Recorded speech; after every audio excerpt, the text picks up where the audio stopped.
देश भर में कल हर्षोल्लास के साथ विजयादशमी का पर्व मनाया गया। दशहरे भी हुए। मुरादाबाद में भीड़ काफी ज्यादा थी। रावण को दहन किया जा रहा था, लेकिन तभी वहां भगदड़ मच गई। एक युवक की मौत हो गई और खुशी का यह पर्व मातम में तब्दील हो गया।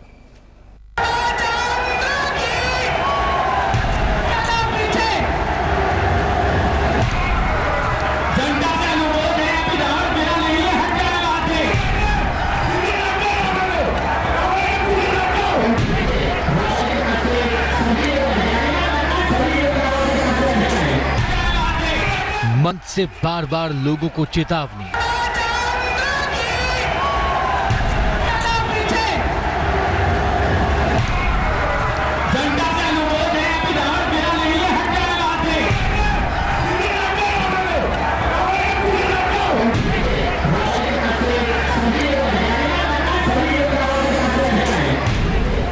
रावण के पुतले से दूर जाने की हिदायत। माइक पर जनता से बार बार अनुरोध।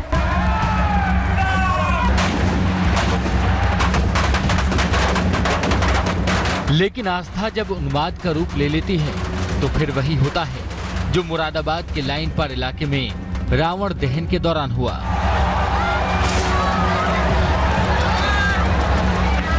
देखिए कैसे रावण का ये विशालकाय पुतला जलाया गया तो इसका एक हिस्सा रावण के बेहद करीब पहुंचे लोगों के ऊपर गिर गया।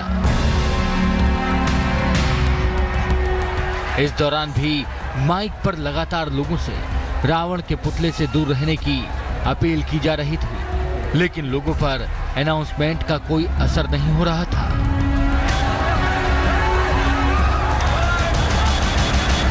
रावण के पुतले के करीब सैकड़ों लोगों की भीड़ जुटी थी। लोग रावण के पुतले की जली हुई लकड़ियों को लेने पुतले के करीब पहुंच गए। इसी दौरान अचानक पुतले का एक हिस्सा नीचे गिर गया और उसके नीचे धर्मेंद्र दिवाकर नाम का शख्स दब गया, जो वहां सिविल डिफेंस की ड्यूटी पर तैनात था। पुतला नीचे गिरने के बाद भी कई लोगों में जलते पुतले के हिस्से से लकड़ी लेने की होड़ लग गई। लोगों में छीना झपटी की स्थिति बन गई। हादसे के बाद मौके पर पहुंचे पुलिस कर्मियों ने लाठी चार्ज कर किसी तरह भीड़ को वहां से हटाया। इस बीच पुलिस वालों ने ही घायल धर्मेंद्र को वहां से एम्बुलेंस तक ले जाने में मदद की, लेकिन उसे बचाया नहीं जा सका। धर्मेंद्र के परिजन इस पूरे मामले में प्रशासन पर लापरवाही का आरोप लगा रहे हैं। उसको पूरा शरीर जलना चाहिए था, एक बॉडी पे खरोच तक नहीं जलने की, केवल सर से खून निकल रहा है बस। केवल सर पे उसके डंडे मारे गए बस। ये रामलीला के केवल प्रशासन की गलती की वजह से कोई ना प्रशासन में इसमें कमी रही है सर। या तो ये रावण के कोई कुछ कर रहे थे तभी ये भागे, तो प्रशासन ने इनके डंडे मारे हैं सर। ये खुद नागरिक सुरक्षा यूथ में थे सर। ये बताइए हॉस्पिटल में मेरे कहा है वो लोग, बताइए कहाँ से लाएंगे अपने भैया को।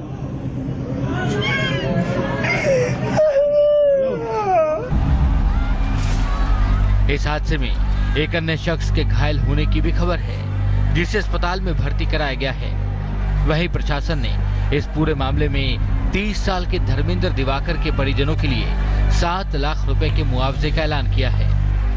तो फौरी तौर पे उसके परिवार जो है वो गरीब है और उसकी छोटे एक बच्ची भी है।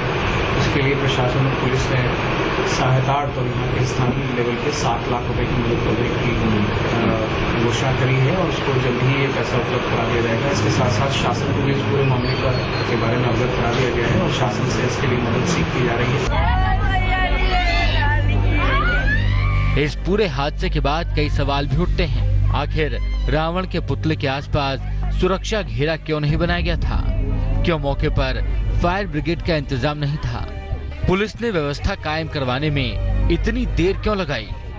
ये इंतजाम होते तो शायद ये हादसा इतना गंभीर न होता।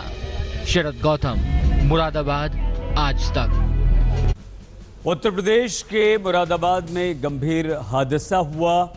रावण बुराई का प्रतीक है, रावण राक्षस है, फिर भी परंपरा के नाम पर लोग अपनी जान जोखिम में डालते हैं। एक परंपरा ऐसी भी है कि जब रावण को जला दिया जाता है तो उसकी अस्थियां लोग अपने साथ अपने घर ले जाना चाहते हैं और यहां भी अपनी जान जोखिम में डालते हैं।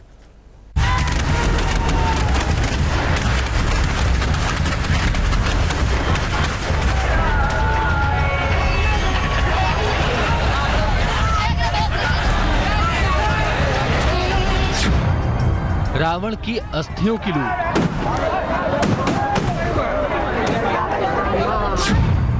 अस्थियां लूटने की जोखिम भरी आस्था। ये तस्वीरें हैं यूपी के शाहजहांपुर की, जहां दशहरे में रावण के पुतले को जलाए जाने के साथ ही लोगों में उसकी अस्थियां बटोरने की जद्दोजहद शुरू हो जाती है।